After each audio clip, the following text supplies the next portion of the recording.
Corona का साया पीछा नहीं छोड़ रहा है। सोचिए, अप्रैल से मई तक मुल्क का मंजर कैसा था। अब हालात बेहतर तो हैं, लेकिन तीसरी लहर का खतरा बना हुआ है। तमाम मुस्लिम तंजीमों ने भी अपील की है कि त्योहार पर एहतियात बरतें, किसी तरह की लापरवाही ना होने पाए, सरकार की गाइडलाइंस पर अमल करें। दूसरे मजहब के त्योहारों पर भी यही हुआ, कांवड़ यात्रा रद्द हो गई। लेकिन बकरीद से पहले केरल सरकार ने कोविड की गाइडलाइंस पर राहत दी है। केरल सरकार के इस कदम से सियासत होना लाजमी थी। तमाम अपोजिशन पार्टियों ने सवाल उठाए। हालांकि खुद कौम के उलेमा और रहनुमा भी नहीं चाह रहे हैं कि त्योहार के नाम पर लापरवाही हो। इस बार भी सऊदी अरब में बैरून मुल्क के आज़मीन को हज की भी इजाजत नहीं है। सिर्फ महदूद तादाद में सऊदी अरब के शहरियों को ही हज नसीब हो रहा है। लोग पूछेंगे ही, सियासत का मौका तो मिलेगा ही। ऐसे में सवाल तो उठेंगे ही कि जब हज पर पाबंदी तो फिर ईद उल अज़हा पर छूट क्यों? क्या जान से बढ़कर है त्योहार की खुशियां?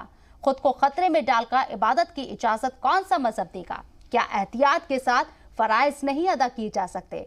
आज हम इन्हीं सवालों के साथ बात करेंगे और जानेंगे कि केरल सरकार ने ये कदम क्यों उठाया, जब कौम, मिल्लत और मुल्क के शहरी खुद ही नहीं चाहते हैं कि किसी तरह के त्योहार पर लापरवाही हो, तो फिर ऐसा फैसला क्यों?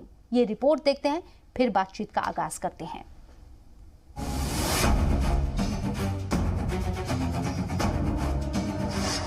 कोरोना महामारी ने सारी दुनिया को अपनी चपेट में लिया। बेरहम कोविड ने हर उस शख्स को अपना शिकार बनाया जो उसके शिकंजे में आ गया। ऐसा नहीं था कि कातिल वायरस ने किसी मजहब को देखकर हमला किया। त्योहारों के नजदीक इस वायरस से एहतियात को लेकर सियासत शुरू हो गई। अब देखिए ना, हिंदुस्तान की सबसे तालीम याफ्ता रियासत केरल की सरकार ने बकरीद की खरीदारी के लिए कोरोना के ज़ाब्तों में ढील दे दी है, जबकि केरल में कोरोना के जो आदाद शुमार हैं वो यकीनन डराने वाले हैं। दरअसल एक तरफ कोरोना की वजह से एक के बाद एक कई कांवड़ यात्राएं रद्द की गईं। अब तक दिल्ली, यूपी, राजस्थान और उत्तराखंड जैसे रियासतों की सरकारों ने यात्रा को रद्द किए जाने के अहकामात जारी कर दिए हैं, लेकिन केरल सरकार के इस कदम से सियासत तो होनी ही थी। केरल में पिछले 24 घंटे में 13,956 केस सामने आए हैं। ऐसे में सवाल उठ रहे हैं कि क्या वोट बैंक की सियासी मजबूरी है, इसलिए केरल सरकार के लिए बकरीद में छूट जरूरी है? सरकार के इस फैसले के बाद लगभग सभी पार्टियां इसकी मुखालिफत कर रही हैं। इंडियन मेडिकल एसोसिएशन को भी ये कदम रास नहीं आया। सवाल यही पूछा गया है कि जब कांवड़ जैसी धार्मिक यात्रा को रोका जा रहा है तो आप ज़ाब्तों में ढील क्यों दे रहे हैं? सुप्रीम कोर्ट में भी बकरीद पर पाबंदियों में ढील को लेकर पिटीशन दाखिल की गई है। इस पर जस्टिस आरएफ नरीमन की बेंच ने मेडिकल इमरजेंसी में इस तरह की छूट पर हैरानी जताई और केरल सरकार से जवाब मांगा। उधर यूपी हुकूमत ने भी त्योहार को लेकर गाइडलाइंस जारी की हैं। यूपी सरकार ने अपनी गाइडलाइंस में जरूरी हिदायत देते हुए कहा है कि कहीं भी 50 से ज्यादा लोग इकट्ठा न हो। साथ ही ये यकीनी बनाया जाए कि कोई भी ऐसा जानवर जिस पर पाबंदी हो उसकी कुर्बानी किसी भी सूरत में न हो, और सफाई का भी खास ख्याल रखा जाए। हालांकि त्योहारों को देखते हुए मुल्क की तमाम मुस्लिम तंजीमों ने इसी तरह की गाइडलाइंस जारी की है और एहतियात बरतने की अपील की है। ब्यूरो रिपोर्ट, जी मीडिया। जाहिर सी बात है, त्योहार है तो त्योहार के तौर पर इसे मनाएं, और अगर वबा है मुल्क के अंदर तो उन चीज़ों पर भी एहतराम होना चाहिए, उन पर अमल होना चाहिए जो सरकार की तरफ से बनाई गई हैं। लेकिन केरल में ऐसा क्या हुआ है कि सरकार को ये फैसला लेना पड़ा? इसी मौजू पर बात करने के लिए हमारे साथ तमाम खास मेहमान इस चर्चा में शामिल हो रहे हैं। उनका तारुफ मैं आपसे कराना चाहूँगी।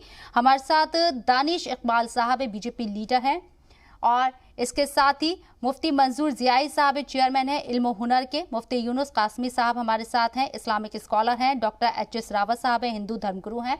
आप सबका इस्तकबाल करना चाहेंगे जी सलाम पर। सबसे पहले दानिश इकबाल साहब, आप खुद एक लीडर हैं, सियासतदान हैं, क्या लगता है आपको केरल सरकार ने ये फैसला क्यों लिया होगा? देखिए शबनम, अभी आपने कहा कि केरल की सरकार ने एक राहत दिया है कोरोना के इस पैंडेमिक में, जो है वहां पे कि ईद उल अजहा के फेस्टिवल को मनाया जाए। मैं मानता हूँ कि केरल के सरकार के द्वारा ये राहत नहीं बल्कि एक बड़ी आफत है जो वहां के अवाम के लिए जो है बड़ी चुनौती होगी। अगर जिस प्रकार से जो ढिलाई अगर वहां पे की गई, जिस प्रकार के पैंडेमिक की सिचुएशन केरल में, खुद वहां की जो मंत्री है, स्वास्थ्य मंत्री है वीना जॉर्ज, उनका बयान है कि 15% से ज्यादा जो है इन्फेक्टेड रेट है अभी वर्तमान स्थिति में केरल की। उसके मद्देनजर अगर आप वहां पे किसी फेस्टिवल को मनाने के लिए जो है वहां पे छूट देते हैं, जो लॉकडाउन है उसमें अगर आप छूट देते हैं, तो मुझे लगता है कि इसकी जो है गुंजाइश बिल्कुल भी नहीं थी और ये राहत नहीं बल्कि वहां के अवाम के लिए आफत है। अब मुझे समझ में नहीं आता है कि वहां की सरकार जो है और वहां के जो लोग बैठे हैं, जो सरकार को चला रहे हैं, जो लोग सरकार को सलाह मशवरा दे रहे हैं, और हमने देखा है कि पूरे देश के अंदर जो सेकंड वेव था उसमें किस प्रकार से लोगों ने अपने जान को गंवाया है, और उसमें हमने ये देखा है कि आखिर ऐसी सिचुएशन सेकंड वेव में क्यों हुई थी। तो उसका एक बड़ा कारण था कि जो लापरवाही बरती गई थी आम जनता के माध्यम से, आम जनता के द्वारा जो है लापरवाही बरती गई थी, उसका एक बड़ा कारण था कि उस वेव को बढ़ने में मौका मिला। उसी प्रकार से अगर हम थर्ड वेव की बात कर रहे हैं कि सिचुएशन किस प्रकार से पैनिक हो जाएगा अगर हम जो है सहूलियत के हिसाब से, अपने जो है वक्त के हिसाब से चीजों को नहीं समझेंगे, उसमें अगर ये चीजें की जाती है तो मुझे लगता है कि ये एक नासमझ भरा फैसला है। और मुझे लगता है कि देखिए इस देश के अंदर एक फैशन रहा है आजादी के बाद से लेकर के अब तक, और वो जो फैशन ये है कि किस प्रकार से वोट बैंक की राजनीति के लिए और अपनी अपनी पॉलिटिक्स के एजेंडा को चलाने के लिए, एक वोट बैंक को सेट करने के लिए, उनको खुश करने के लिए जो आप कदम उठाते हैं, वो कदम जो है उनको ही नुकसान पहुंचाता है और उस कौम का ही जो है मजाक बना देता है। चाहे आप देखिए शाहबानो का केस हो, उसमें अगर पलट दिया सुप्रीम कोर्ट के फैसले को राजीव गांधी ने, उसका खामियाजा जो है मुसलमानों को भुगतना पड़ा है। चाहे कश्मीर का मामला हो, अगर कश्मीर का हल हो चुका होता तो आज जो वहां के मुसलमान नौजवान मारे जाते हैं वो नुकसान नहीं होता। तो मैं ये एक सिलसिलावार तौर से बता सकता हूं कि जो फैसले मुसलमानों को लुभाने के लिए किया जाता है उसका नुकसान खुद मुसलमान कौम को उठाना पड़ता है और मुसलमानों की बदनामी भी होती है। मैं उसी नजरिए से जोड़ करके इस चीज को देख रहा हूँ शबनम। ठीक है, मुफ्ती मंजूर ज़ियाई साहब, आप एक तंजीम को चलाते हैं, उसके चेयरमैन हैं। आपको लगता है केरल सरकार ने ये जो फैसला लिया है मुसलमानों को खुश करने के लिए, क्या ये वाकई में मुसलमानों को खुश करने के लिए उनके हक में है ये फैसला, या किसी तरह की आफत वो दावत दे रही हैं? देखिए, जिस तरीके से कोरोना की वबा ने पूरे मुल्क को तकलीफ पहुंचाया है और शिद्दत की तकलीफ जो पूरे हिंदुस्तान के लोगों ने झेला है, इसके बाद इस तरीके की जो भी गाइडलाइन आएगी वो कहीं ना कहीं किसी न किसी समुदाय को, नहीं मैं समझता हूँ कि पूरे मुल्क के लोगों को कहीं ना कहीं तकलीफ पहुँचती है। लेकिन जब कांवड़ की इजाज़त दी जाती है, महाराष्ट्र में एसओपी निकाला गया, महाराष्ट्र गवर्नमेंट ने एसओपी निकाला है गणपति के लिए 60 डेज बिफोर, यानी कि 29 जून को ही वो एसओपी निकल गई गणपति की। लेकिन अफसोस से हमें ये कहना पड़ता है कि आज बकरीद परसों है और अभी तक यहाँ की कोई एसओपी जारी नहीं की गई कि आप कैसे बकरीद मनाएंगे। तो बसा औकात कभी कभी सियासी लोग नहीं, मंजूर साहब, गाइडलाइंस तो बनाई गई है ना, यूपी के अंदर भी गाइडलाइंस बनाई गई है, तमाम दूसरी रियासतों में भी गाइडलाइंस बनाई गई है कि आप बकरीद का त्यौहार मनाएं, लेकिन आपको तमाम एहतियात बरतनी होगी।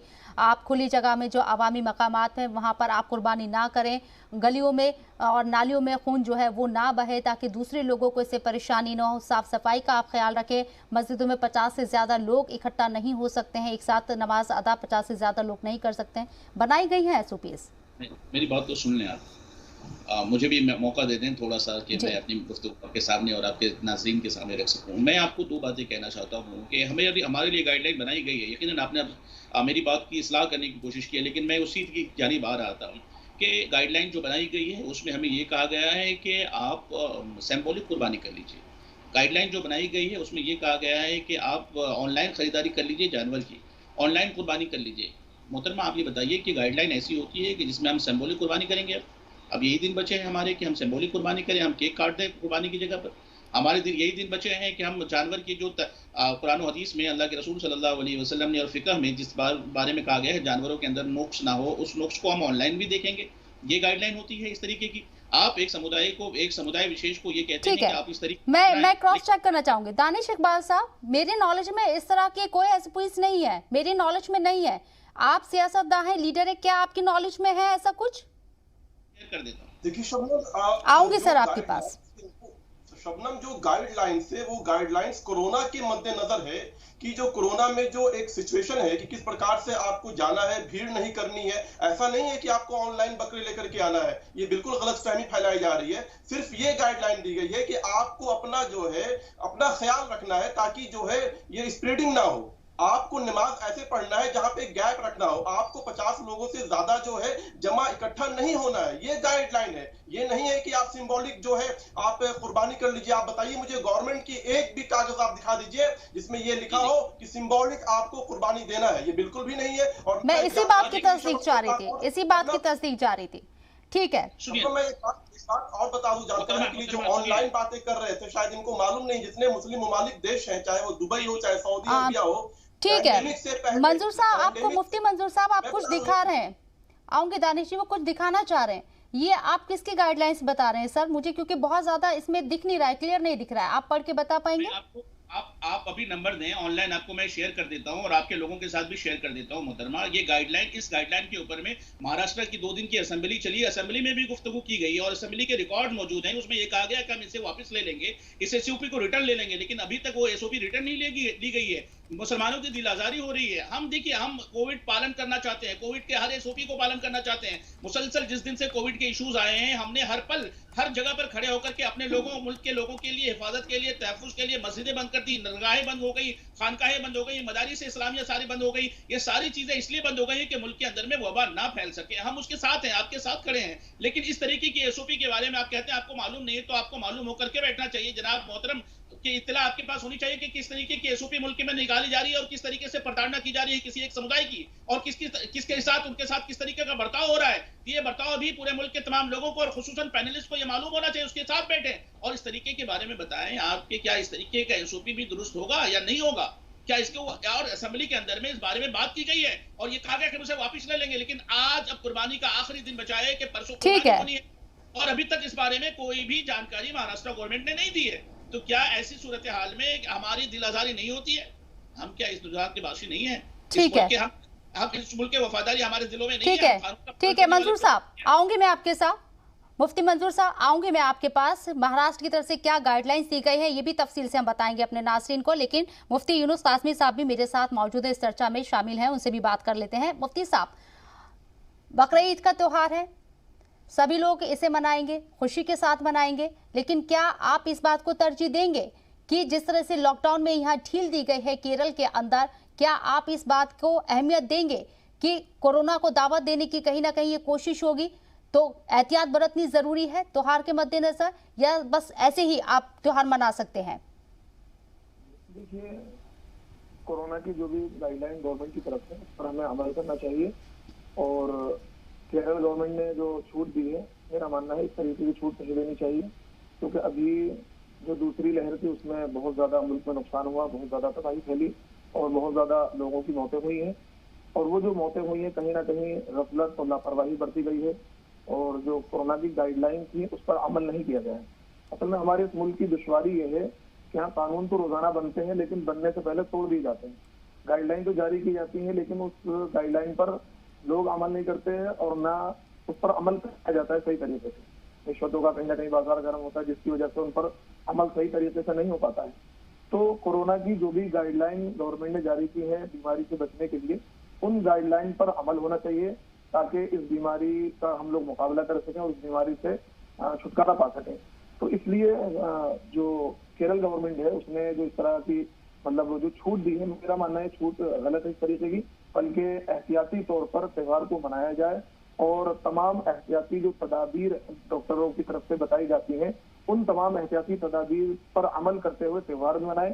क्योंकि अगर हमने एहतियाती तदाबीर पर अमल नहीं किया और हमने गाइडलाइन को फॉलो नहीं किया तो उससे नुकसान हमारा ही होना है और हमारे माल का और जान का नुकसान होना है और फिर कहीं ना कहीं फिर लोग मुसलमानों को भी टारगेट करते हैं, बदनाम करते हैं। जैसा कि पीछे जो फर्स्ट लॉकडाउन लगा था और जो पहली लहर थी कोरोना की, उसमें मुसलमानों के खिलाफ काफी मीडिया ट्रायल हुआ और मुसलमानों को बदनाम करने की साजिश रची गई। तो इसलिए होना ही चाहिए कि ईद का त्योहार मनाए लेकिन एहतियाती तदाबीर को मद्देनजर रखें, मसाजिद के अंदर डिस्टेंसिंग का पालन करें और कहीं भी भीड़ इकट्ठी ना करें और कुर्बानी के जो जानवर को ज़िबा करें और उसमें तमाम चीजों का ख्याल रखें, कहीं गंदगी रास्ते में ना फेंकें और नालियों में खून ना बहाएं और कोई भी ऐसा अमल ना करे कि जिससे मतलब अपने मुल्क के रहने वाले जो बाशिंदे हैं या पड़ोसी हैं उनको किसी भी तरह की तकलीफ हो। ठीक है, डॉक्टर एच.एस. रावत साहब, आपका क्या इस पर रद्द अमल है? आप हिंदू धर्मगुरु हैं, क्या आप मानते हैं कि कोई मजहब ऐसा है जो इसकी इजाजत देगा? क्या हिंदू धर्म में, सनातन धर्म में ऐसा है कि इस मौलिक वबा को, इस बीमारी को कोई दावत देना चाहेगा? देखिए, बीमारी को कोई भी दावत नहीं देना चाहता। कुंभ का मेला पीक आवर में चल रहा था, कुंभ के मेले की गाइडलाइन भी थी, उसमें RT-PCR की रिपोर्ट ले जाना अनिवार्य था।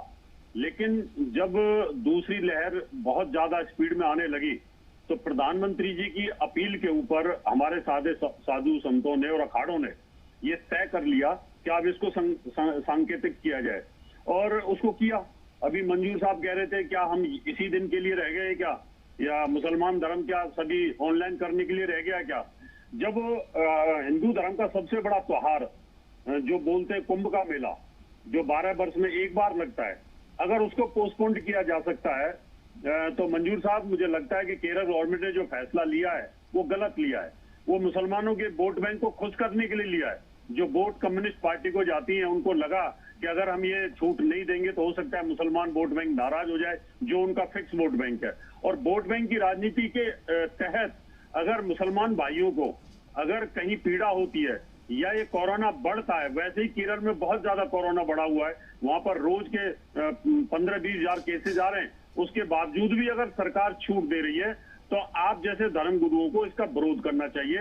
ये गलत है, क्योंकि हम नहीं चाहते। आप ठीक है ऑनलाइन आप खरीद नहीं सकते, लेकिन अब ये आपके पास में सारी चीजें ऑनलाइन आ रही है ना। अभी आपके पास अमेज़न के थ्रू आप घर में जो चीज मंगाते हैं वो आ जाती है। ऑनलाइन नहीं खरीद सकते, लेकिन भीड़ तो नहीं होनी चाहिए मार्केट के अंदर।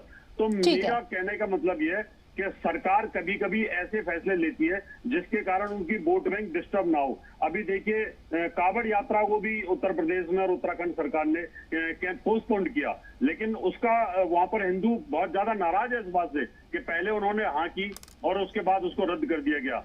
लेकिन वोटों की परवाह न करते हुए उन्होंने उसको डिसीजन लिया, और सुप्रीम कोर्ट के कहने की वो जो चिंतन था सुप्रीम कोर्ट का, उसके तहत उन्होंने डिसीजन ले लिया। तो जियाजी, इसको आप ये मत समझिए कि ये मुसलमान धर्म का मामला है। जब हिंदू लोग भी अगर उसको फॉलो कर लें तो आपको भी करना चाहिए कहीं ना कहीं, और इस वोटों की राजनीति से दूर रहने की आवश्यकता है इसके अंदर। जी ठीक है, दानिश इकबाल साहब, जिया जी आपके पास मैं आऊंगी। आपने जो रिपोर्ट भेजी है वो भी मेरे पास आ गई है और मैंने भी डिटेल कैरी कर ली है। यहाँ महाराष्ट्र सरकार की तरफ से आपने सही कहा, वाजिब कहा कि अभी कोई SOPs इस तरह की नहीं बनाई गई है। आपने जो तमाम बातें कही, मैं तमाम नाज़रीन को एक बार बताना चाहूंगी कि महाराष्ट्र सरकार की तरफ से क्या कुछ यहाँ गाइडलाइंस बनाए गए। महाराष्ट्र सरकार ने लोगों से घर पर ही नमाज अदा करने को कहा है, क्योंकि कोविड-19 प्रिकॉशन की वजह से मजहबी मकामात को बंद कर दिया गया है। मस्जिदों में नमाजियों के इकट्ठा होने की इजाजत नहीं होगी। पशु बाजार, एनिमल मार्केट बंद होने की वजह से कॉल पर बकरों की ऑनलाइन खरीद की इजाजत होगी। इसके साथ ही सिटीजन्स को प्रतीकात्मक, जैसे कि उन्होंने कहा कि सिंबॉलिक कुर्बानी करने के लिए कहा गया है।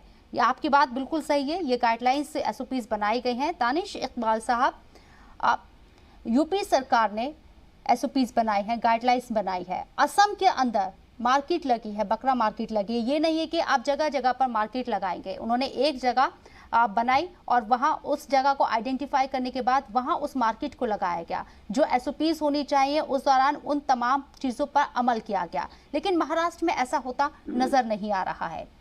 तो कैसे होगा? शबनम, देखिए, मजहबी अरकान की अपनी अहमियत है, उसको पूरे करने का हक इस देश का संविधान भी देता है और मानवता को भी जो है पूरा अधिकार है कि आप अपने मजहब के अरकान को पूरा कीजिए।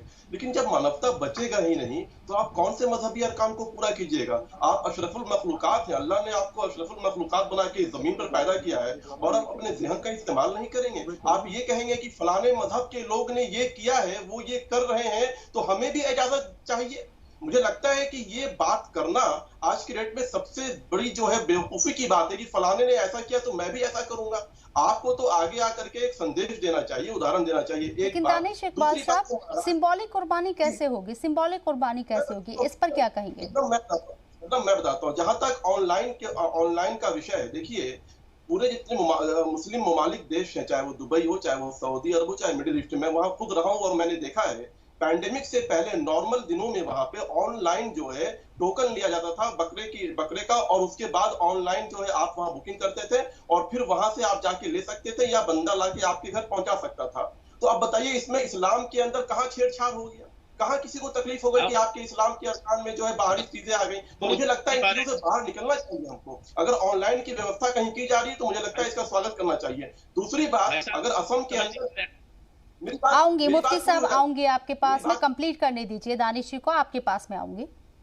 दूसरी बात, अगर तरीका तो यही होता है कि जो बकरे का मार्केट है उसको एक सिस्टमेटिक वे में एक जगह बनाया जाए कि वहां पे जो है आपको मिलेगा और आप जाइए वहां से लेकर के आइए। तो ये तो बहुत अच्छा तरीका है, एक सिस्टम है, एक परफेक्ट प्रॉपर वे में जो है सिस्टम है कि आप जाइए लेकर के आइए। इसमें क्या परेशानी है? अगर असम की सरकार ने क्या है, जहां तक महाराष्ट्र की सरकार की जो आप बात कर रही है कि उन्होंने सिंबॉलिक उन्होंने एक बात कही है कि आप चाहे तो सिंबॉलिक भी कर सकते हो। उन्होंने मना नहीं किया है कि आप कुर्बानी मत कीजिए, लेकिन हाँ गाइडलाइन का पालन करते हुए आप कुर्बानी कीजिए। आप भीड़ ना लगाइए, आप जो है दूरी मेंटेन कीजिए, सोशल डिस्टेंसिंग मेंटेन कीजिए। लेकिन आप जिस प्रकार से ये जो है अफवाहें फैला रहे हैं कि पूरे देश के अंदर कहा गया है कि जो है आप सिंबॉलिक कुर्बानी कीजिए, बताइए कहां कहा गया है? ये तो एक उदाहरण दिया गया है, उन्होंने एक सजेशन दिया है कि आप चाहिए तो इसका ख्याल रखते हुए जो है। और दूसरी बात है कि वहां पे भारतीय जनता पार्टी की सरकार नहीं है, मैं भारतीय जनता पार्टी का नुमाइंदगी करता हूं, लेकिन तब भी मैं कह रहा हूं कि अगर किसी ने आपको सजेशन दिया है तो आपको मानना ना मानना आपके ऊपर है, लेकिन आप कम से कम पैंडेमिक का जो सिचुएशन है उसका ख्याल रखते हुए,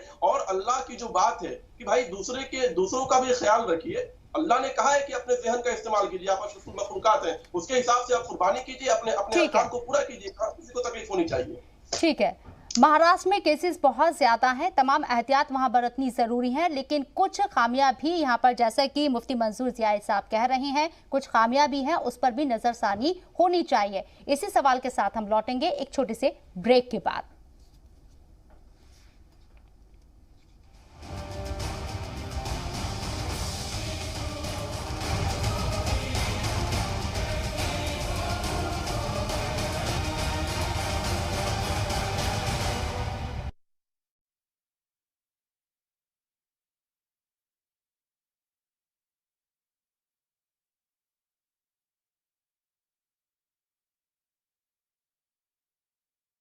मौजूद है केरल सरकार की तरफ से जिस तरह का फैसला लिया गया लॉकडाउन में छूट देने को, 3 दिन की छूट दी गई है लॉकडाउन को लेकर, हम इस पर बात कर रहे हैं। लेकिन मुफ्ती मंजूर ज़ियाई साहब ने महाराष्ट्र सरकार का भी यहाँ मुद्दा उठा दिया है। यहाँ बात सिर्फ एक स्टेट की नहीं है या एक सरकार की नहीं है, गाइडलाइंस अगर बनाई जाती हैं तो कुछ सोच समझकर बनाई जाती हैं। मुफ्ती मंजूर ज़ियाई साहब, सिंबॉलिक कुर्बानी से दिक्कत हो सकती है, उस पर नाराजगी हो सकती है, लेकिन ऑनलाइन बकरा खरीद पर क्यों नाराजगी? मस्जिदों में नमाज ना पढ़ के घर पर अगर नमाज अदा कर ली जाए, क्योंकि महाराष्ट्र में भी बहुत ज्यादा केसेस सामने आ रही हैं, तो उस पर क्या नाराजगी? देखिए, नाराजगी नहीं है, हम गवर्नमेंट के हर उस SOPs का पालन करते आए हैं उस दिन से जिस दिन से लॉकडाउन मुल्क में लगा है। और आज भी हमने बाज़ाब्ता तौर पे आपके माध्यम से, इससे पहले कल भी हमने आपके चैनल पर गुफ्तगू की और मुसलसल चैनलों पर और न्यूज़ चैनलों के जरिए और न्यूज़पेपरों के जरिए हमने लोगों से ये आह्वान किए और अपील की है कि मेरे दोस्तों, जहां भी आप रह रहे हैं, आप SOP का पालन करें। आप इस बात का ध्यान रखें कि आपकी वजह से किसी को तकलीफ का सामना ना करना पड़े, आपकी वजह से कोई तकलीफ में ना जाए या आपको तकलीफ में ना जाए। ये बीमारी बढ़ने वाली है, फैलने वाली है, आपकी वजह से आपके घर वालों को फैल सकती है, आपके मुआशरे में आपके लोगों को फैल सकती है। इससे हमें बचना ही है। सियासत करने वाले लोगों ने जिस तरीके से मुल्क में सियासी पैगाम देने की कोशिश की है, हर एक शख्स अपने समुदाय को लेकर के आगे बढ़ने की बात करता है, लेकिन जब बात होती है महाराष्ट्र की, हमने देखिए पूरे रियासत में, मुल्क में प्राइम मिनिस्टर मोदी जी ने जिस तरीके से हर एक रियासत को इख्तियारात दिए हैं अपने SOPs निकालने के लिए, तो उस SOPs का इस्तेमाल सभी रियासत अपने अपने तरीके से कर रही है। हर एक रियासत को उसका इख्तियार हासिल है। ऐसी सूरत हाल में जब एक ही 2 त्यौहार एक साथ आ रहे हो, एक ही रियासत के अंदर में 2 समुदाय के त्यौहार हैं, तो दोनों के लिए अलग अलग SOPs आएगी, तो यकीनन कहीं ना कहीं तकलीफ तो पहुंचेगी ना, बुरा तो लगेगा ना कि भाई एक समुदाय के लिए एक SOP निकाल रहे हैं, दूसरे के लिए दूसरी SOP निकाल रहे हैं। हमारा एक ही सिद्धांत है, मुल्क का तहफ्फुज, हमारा एक ही सिद्धांत है, कोरोना का खात्मा। हमारी एक ही फिक्र है कि मुल्क के अंदर से बीमारियों को किसी भी सूरत से खत्म किया जाए। हम नमाज घरों में पढ़ने के लिए कल भी तैयार थे, आज भी तैयार है, कल भी तैयार रहेंगे। हम अपनी इबादत गाहों में अपने कम से कम लोग 5 से 7 लोग जो नमाज पढ़ रहे हैं, हम उस पर बिल्कुल इत्तेफाक रखते हैं। लेकिन बात जहां पर SOPs निकालने की होती है, तो हिंदुस्तान के नागरिक होने के नाते हम भी उतनी ही हक हासिल रखते हैं जितना कि हमारा भाई, जितना कि बरादरान वतन। हर एक शख्स को उसके उसूल के साथ में उसकी जिंदगी निभाने, जिंदगी पर चलने का अधिकार इस कानून ने दिया है, इस संविधान ने दिया है, तो हर एक के लिए एक ही कानून बनना चाहिए। ऐसे शहर में जहां तक के मुल्क के अंदर में फाइनेंशियल कैपिटल जिसे कहा जाता है, वहां पर दो चीजें सामने आएंगी, यकीनन दिल को तकलीफ पहुंचती है, लेकिन उसके बावजूद गवर्नमेंट की गाइडलाइन का इत्तेफाक करते हुए हमने गवर्नमेंट के लोगों से भी अपील की है कि यकीनन हम इसका पालन करेंगे। लेकिन क्या ऐसी सूरत हाल में हमारा ख्याल रखने के लिए हम आपके पास अगर अपील अपनी दायर करते हैं तो क्या हमारी अपील सुनी जाने के लायक भी ना रहे? हमारे लोग जब आपसे अपील करके ये कहते हैं, लेटर दे करके कि कम से कम इस पर तवज्जो दी जाए, तो इस पर तवज्जो भी ना दी जाए? क्या ऐसा दिल आजारी नहीं होती किसी की? जब दिल आजारी होती है तभी कहा जाता है, जब दिल से बात निकलती है तो आप तक पहुंचती है, आपके माध्यम से लोगों तक पहुंचती है। हमारा एक ही कहना है कि हम पालन करते आए हैं और करते रहेंगे जब तक ये बीमारी का खात्मा ना हो जाए। उस वक्त तक हम गवर्नमेंट के कंधे से कंधा मिलाकर के साथ खड़े हैं और खड़े रहेंगे। ऐसी सूरत हाल में जब एसओपीज आप अपनी रियासत में निकालते हैं तो दो नजरिया तो ना रखिए, आंखों में चश्मा पहनिए आप, लेकिन साहब एक में ज्यादा पावर दूसरे में कम पावर तो ना रखिए ना। सुरमा लगाइए, एक में लगाइए और एक में ना वाजिब लगाइए। सवाल है आपका, सियासी चश्मे से ऐसा नहीं आंकना चाहिए किसी भी मजहब को या किसी भी त्योहार को, सियासी चश्मे से नहीं देखना चाहिए उसे।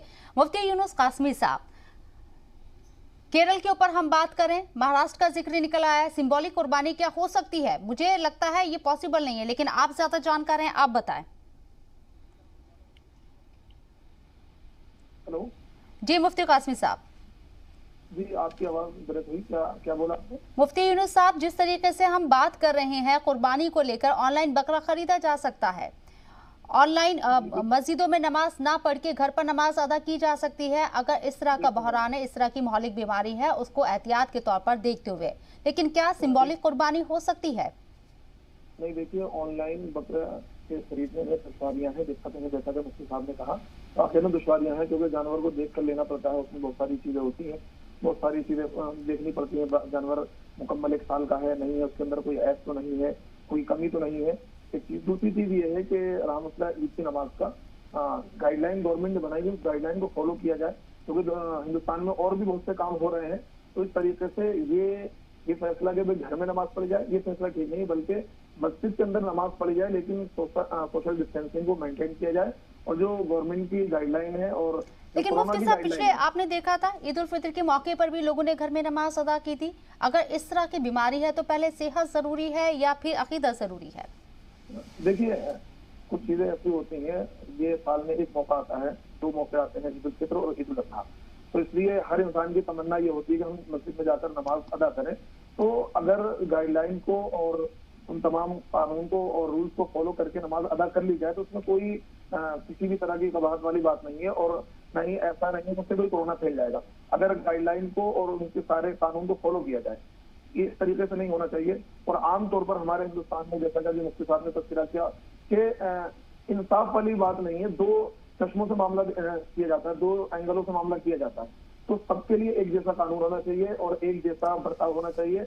और सियासी पार्टियां क्या करती हैं, अपने वोट बैंक के लिए कहीं लेकिन मुफ्ती साहब, इस बात से आपके इत्तेफाक नहीं रखा जाएगा। अगर मौलिक बीमारी है, कई जगह हमने देखी है मस्जिदों में, कई मस्जिद का जो एरिया होता है वो बड़ा होता है, वहाँ पे 50 लोग सोशल डिस्टेंसिंग के साथ नमाज पढ़ सकते हैं। लेकिन कई मस्जिद छोटी भी होती है, उनमें जो जगह होती है, जो एरिया होता है वो कम होता है, तो वहाँ 50 लोगों के नमाज पढ़ने की सोशल डिस्टेंसिंग के लिहाज से जगह कम पड़ जाती है। तो एहतियात तो बरतनी होगी। अगर आप घर पर नमाज अदा कर लेंगे तो उसमें परेशानी क्या है?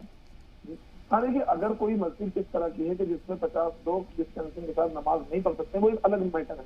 लेकिन आमतौर पर ऐसा मेरे साथ बहुत कम मस्जिदें होंगी जो जिनमें आप 50 लोग डिस्टेंसिंग के साथ नमाज न पढ़ पाए। तो जहाँ इस तरह की कंडीशन है कि 50 लोग न पढ़ पाए, वो घर में अदा कर ले नमाज और किसी ऐसी जगह पर जमात कर लें, क्योंकि तनहा ईद की जो नमाज है तनहा अदा नहीं की जा सकती है, जमात के साथ ही अदा की जा सकती है। तो वो आम जो नमाजें होती हैं वो घर पे अदा की जा सकती है, लेकिन ईद उल फितर और ईद उल अजहा की नमाज बाजमात ही अदा की जाती है। और इसी तरीके से जुमे की नमाज है।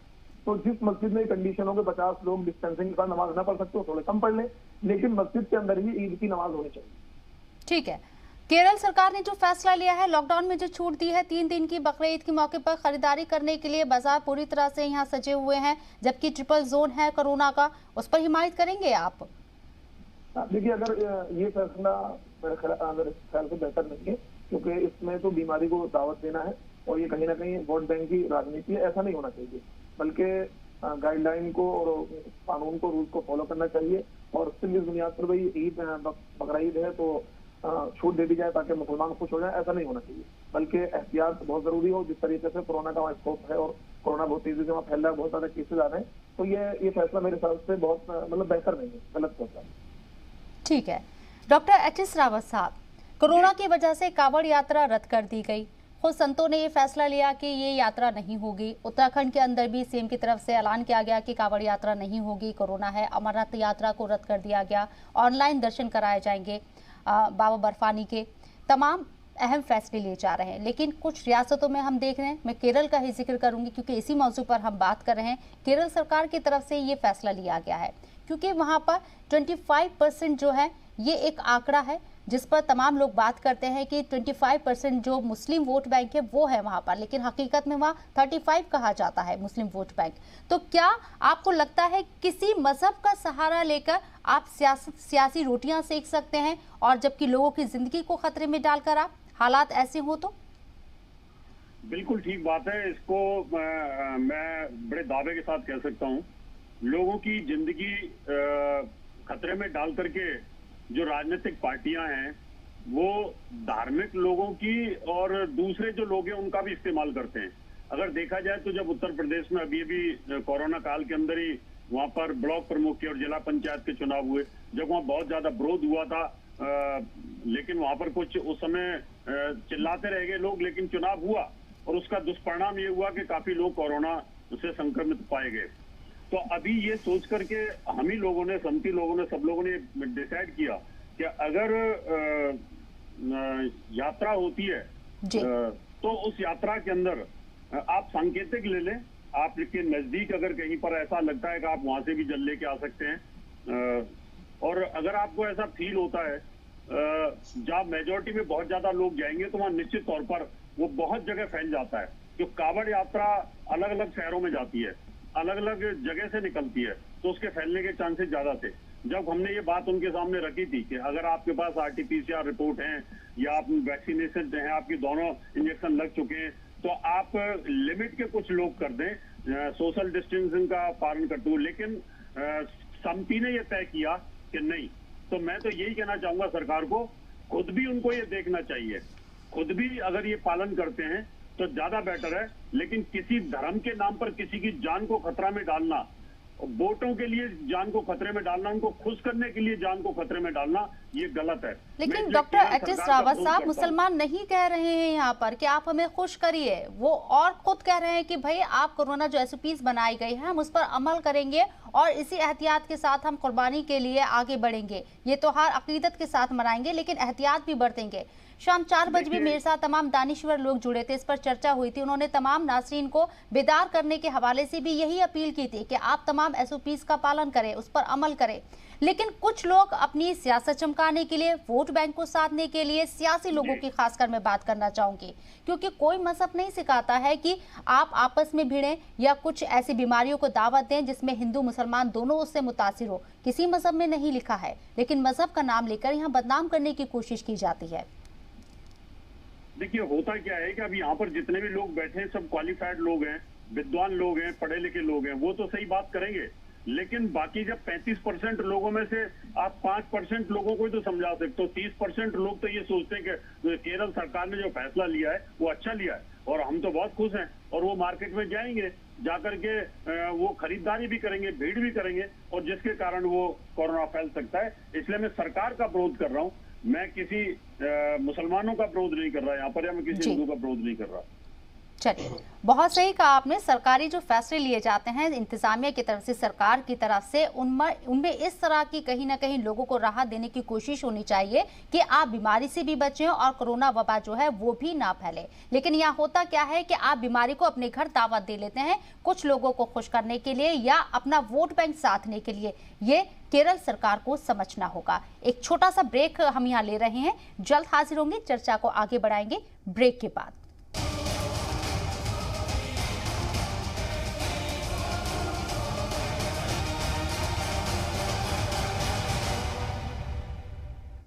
ब्रेक के बाद आप सभी का एक बार फिर से खैर मकदम है।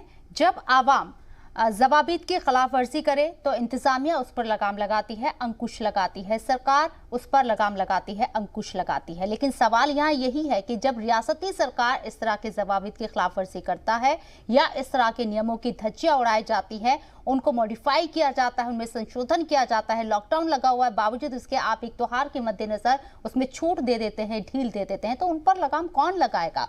दानिश इकबाल साहब, मेरा सवाल आपसे, एक आदादोशुमार मैं आपके सामने पेश कर रही हूँ केरल को लेकर और यूपी को लेकर भी। ये दो मिसालें मैं आपके सामने रख रही हूँ, गौर फरमाइएगा इस पर। आप बकरीद पर छूट दी गई है केरल में, जबकि हालात क्या हैं ये तमाम मैं नाज़रीन को बताना चाहूंगी। कोरोना के सबब सबसे ज्यादा केसेस केरल में है। 24 घंटे में 13,956 केसेस सामने आए हैं। पॉजिटिविटी रेट 10.96% से ज्यादा है। एक्टिव केस यहाँ 1,25,041 है। आप देखिए सभी 14 जिलों में इन्फेक्शन है और यूपी के अंदर कोरोना के सबसे कम इन्फेक्शन के केसेस सामने हैं। 24 घंटे में सिर्फ 40 नए केसेस सामने आए हैं। पॉजिटिविटी रेट 0.02% है। यहाँ एक्टिव केस 1188 है। 55 जिले कोरोना फ्री हो चुके हैं। लेकिन उत्तर प्रदेश को से सीखना होगा केरल को, दिल्ली से सीखना होगा केरल को। लेकिन केरल को देखिए, यहाँ के रियासती सरकार को देखिए, मुसलमान नहीं कह रहा है कि साहब आप हमें छूट दीजिए, और जरूरत भी नहीं है जो छूट दी गई है लॉकडाउन में। किन चीजों पर छूट दी गई है, किन चीजों पर छूट दी गई है ये भी मैं बता दूं। केरल सरकार ने किन चीजों पर छूट दी जिनकी जरूरत ही नहीं है। देखिए, जरूरी सामान बेचने की दुकानों के साथ साथ यहाँ कपड़े की दुकानें, जूते की दुकानें, इलेक्ट्रॉनिक की दुकानें, फैंसी दुकानें, ज्वेलरी की दुकानें रात 8 बजे तक खोलने की इजाजत दी गई है। क्या इसकी जरूरत है? क्यों आप ऐसा कर रहे हैं? शबनम, बिल्कुल वाजिब सवाल है। एक समाज के रूप में हमारी भी कुछ दायित्व है, कुछ जिम्मेदारी है। एक समाज के रूप में हम कितने मजबूत हुए हैं, एक समाज के रूप में हमारी समझदारी कितनी डेवलप हुई है, इस परिप्रेक्ष्य में भी हमें चर्चा करनी चाहिए। अगर कोई सरकारें इस प्रकार की चीजें ला रही हैं जो केरल की सरकार ने लाया है, तो क्या हम समाज के रूप में उसकी मुखालफत करने के लिए तैयार है?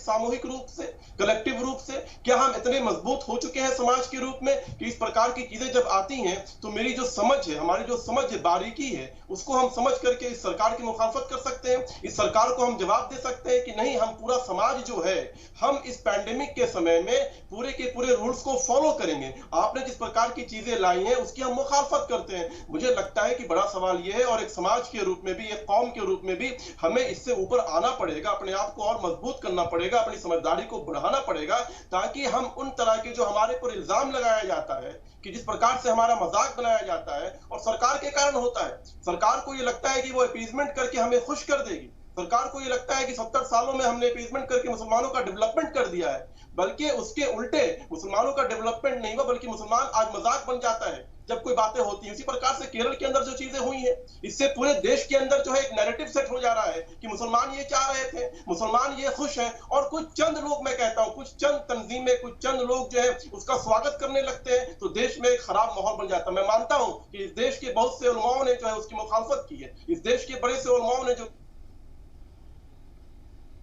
लगता दानिश जी आपसे राब्ता टूट गया है, बात आपकी आवाज हम तक नहीं पहुंच पा रही है। बहरहाल आपके पास मैं आऊंगी।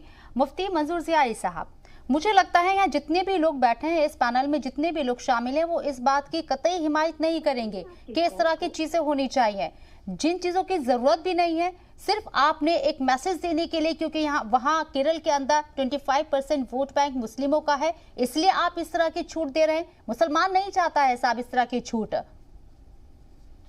देखिए, मुसलमान मुल्क की तरक्की, फलाह और बहबूद चाहता है। मुसलमान बीमारी का खात्मा चाहता है। मुसलमान ये चाहता है कि मुल्क के अंदर में हर एक शख्स खुश रहे। मुसलमान ये चाहता है हर एक शख्स यहाँ पर सेहतमंद रहे, बीमारी बिल्कुल पूरी तरीके से इस मुल्क से एकदम बिल्कुल खत्म हो जाए, 0% आ जाए, हम ये चाहते हैं। लेकिन अपीजमेंट की राजनीति करने वाले लोग कहीं ना कहीं इसका इस्तेमाल करते हैं। मैं मुफ्ती मंजूर ज़ियाई बहुत जिम्मेदारी के साथ आपके सामने स्टेटमेंट देता हूं कि किसी भी सूरत में किसी भी रियासत को SOPs के पालन करने की ही जरूरत है, ना कि ऐसी SOP लाई जाए जिससे कि लोग मरने लगे, लोग बीमार पड़ जाए। फिर वो दिन हम देखना नसीब हमें हो जाए कि वो इतने खतरनाक दिन थे, हमें उस दिन से डर लगने लगा है, हमारे दिल खौफ से कांप उठते हैं जब लोगों की लाशें बहती हुई हमने देखा, जब लोगों की लाशें जलती देखा, लोगों की लाशों को दफन करते हुए देखा। हम नहीं चाहते दोबारा वो दिन हमारे मुल्क में आए। हमें इस मुल्क से बुराई का, इस मुल्क से बीमारी के खात्मे के लिए हर शख्स दुआ गो है कि अल्लाह तबारक व तआला इस मुल्क से बीमारी का खात्मा कर दे।